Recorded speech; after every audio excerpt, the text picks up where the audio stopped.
Hello guys, magandang araw sa inyong lahat. Okay, maganda yung topic natin ngayon, no? About to sa OMAD, yung one meal a day. No? Kasi yun yung ginagawa ko ngayon.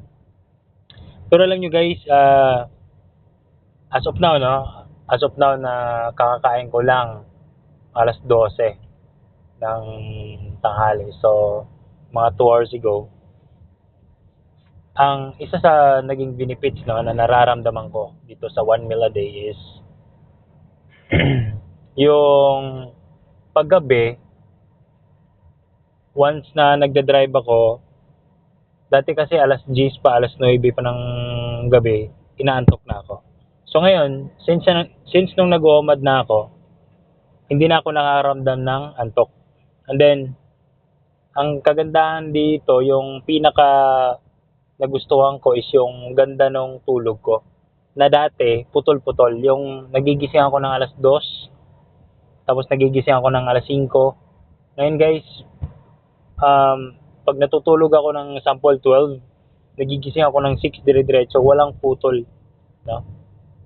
Iwas lang din kayo doon sa pag-iinom ng tubig ng gabi ng marami. So, kailangan minimize na yung iniinom natin na tubig, lalo na pag patulog na tayo.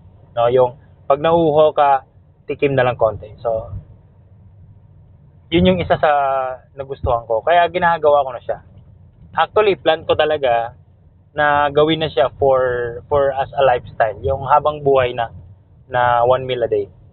Medyo something weird, pero feeling ko worth it siya na ano, kasi naramdaman ko yung ano yung brain fog na wala, tapos yung stress ko na ano, minsan kasi hindi natin maiiwasan yung nai-stress tayo. Nawala din yun sa ano ko, yung tipong kahit maliit na bagay dati naiinis ako, nawawala siya. Kasi like for example, nagmamaneho ka, may ano sa'yo, minsan ano may factor yun yung tipong nagugutom ka, iniisip mo kakain ka, tapos ikakat ka ngayon ng motor, may inis ka Pero since na nawala na sa akin yun, parang um, nagustuhan ko siya.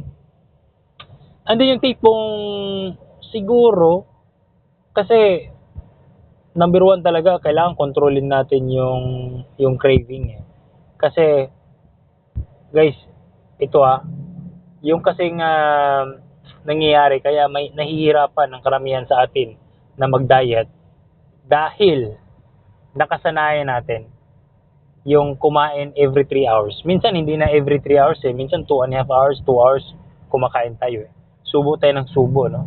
Basta kung anong gusto natin kainin, kinakain natin, no? Guys, walang pinagkaiba, walang pinagkaiba, no? Yung pagiging addict sa droga, pagiging addict sa sugal, yung pagiging addict sa pagkain. Tandaan niyo po yan. No? Pagka hindi mo na, napansin nyo, ang daming obese ngayon, daming matataba. Guys, hindi sila addict sa drugs, hindi sila addict sa sugal, pero addict sila sa kain. Da? Kaya po marami po yung mga sobrang obese na kung makita mo, no, sa Amerika, marami doon yung talagang sobrang taba na. No, may mga may mga iilan dito sa atin na mga obese na rin, or sabihin natin matataba na rin. Pero kung titingnan natin, mas marami sa US. Then yun, no, isa yun sa kailangan nating tingnan. Kumbaga, in-look ba? Kumbaga, tingnan natin yung sarili natin. Kung addict na ba tayo. Once po na gusto mong mag-diet or something, hindi siya yung like fasting. Gusto mo lang, okay, hindi na ako mag-cake, hindi na ako mag something na dessert kasi gusto ko magpapayat, pero hindi mo kayang bitiwan. Guys, sign of addiction yan. Tandaan niyo po yan. Kaya po I recommend, no, sa mga gustong magbawas ng timbang, I recommend na mas maganda wag kayong mag-diet, mag-fasting kayo. Kasi sa diet, mag-iisip ka pa ng pagkain Sa fasting kasi hindi ka na mag-iisip ng pagkain. So ngayon, mas daling kukontrolin mo yung sarili mo kung hindi ka mag-iisip ng pagkain. Tama? Kasi kung isipin mo pa na, okay, kakainin ko ngayon, ganito. Sige, isa side dish ko na lang muna. So, malaki yung chance na hindi mo masusunod yung diet. Siguro makakapag-diet ka lang 1 to 2 days, 3 days, pero consistent, parang medyo malabo no? Kaya mas maganda, I recommend fasting for those who want to lose weight, guys. Maganda siya. Umpisa lang kayo sa 12 hours, 16 hours. Medyo sa akin kasi medyo intense yung 2 days. Walang kain Medyo intense yan, guys. Huwag niyong gawin yan. Umpisa muna kayo. Sanay na kasi ako mag-diet ng 16 hours Hanggang sa nag 2 days ako, tapos nag straight ako ngayon ng 1 meal a day. So, sanay ako doon. Kumbaga, naano na ako doon Pero yun, hinahanap ko kasi yung talagang for life na lifestyle, which is yung OMAD ang nakita kong pwede kong gawin. And then, kailangan lang po, once na mag-OMAD kayo, make sure na nakakain nyo doon yung Go Grow Glow. No? Make sure po na nakakain nyo yung Go Grow Glow. At least, 1 meal a day ka lang naman.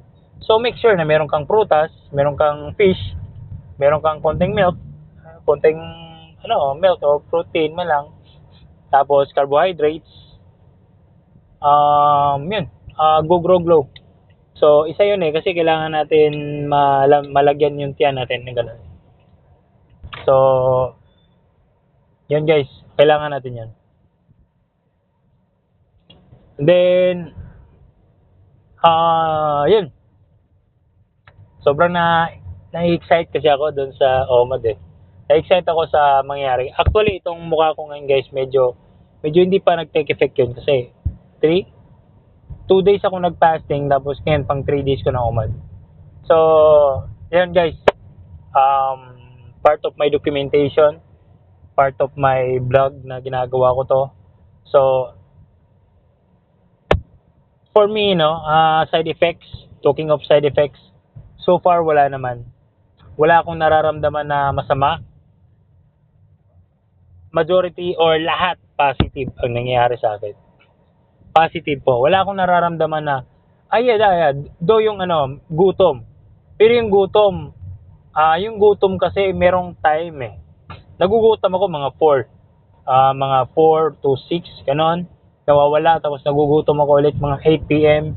Nawawala hanggang tinulog ko na lang siya. And then sa umaga, siyempre magugutom yan sa morning.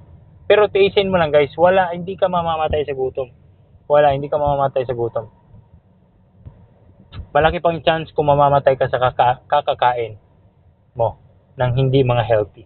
Like for example, kung morning breakfast mo is cookies and cream o muffins or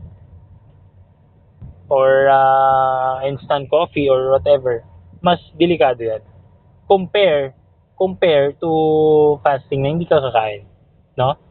Ang taas ng time frame na pwedeng gawin ng tiyan mo, no? Kasi ang totoo niyan guys, pag tulog tayo, doon po nagtatrabaho yung mga organs natin. Tandaan niyo po yan. Pag tulog tayo, doon nagtatrabaho yung organs natin. And then, pag wala pong laman yung tiyan natin, no? Mas marami yung magagawa ng ni tiyan kung wala siyang laman, no? And then, yung hinahanap kasi natin, guys, yung para matunaw yung tiyan. Kasi ako, ang tagal kong nag-gym pero wala nangyari. Kumbaga, yes, umano yung, nag-improve yung physical, mo.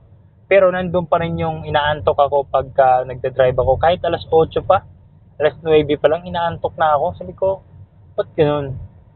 Diba? Mag-drive lang ako pa uwi, inaantok na ako. So, yun guys, mas maganda matry nyo rin yung OMAD. Then, PM lang kayo kung ano yung mga tanong nyo about sa OMAD, kung ano yung mga gusto nyo pang malaman tungkol sa OMAD. Kasi ako, nag-research talaga din ako dun sa gagawin ko. Kasi, guys, it's about our health. No? Your health is your own responsibility. Wala pong may responsibilidad na iba yan. Hindi mo pwedeng gawin sa anak mo na, oy nak, ako nakakain ng vitamins and minerals para sa iyo. No. Nak, ako na po magpo-push up para lumaki yung katawan mo. No, hindi mo magagawa yan. Okay? Kanya-kanya tayo. Kung gustong lumaki ng muscle ang anak mo, pwede siya ang magji-gym, hindi ikaw. Okay? Kung gusto maging healthy ng anak mo, siya ang kakain ng healthy, hindi ikaw. So, we have to, yun nga, yung your health is your responsibility. No? Yun guys, yun lang muna yung topic natin ngayon. Actually, mahaba tong diskusyon na to eh. Pero, siguro maganda na. Yun yung part na nun. Part of my documentation. Okay? Thank you guys. God bless you. To God be the glory. Take Omad. God bless.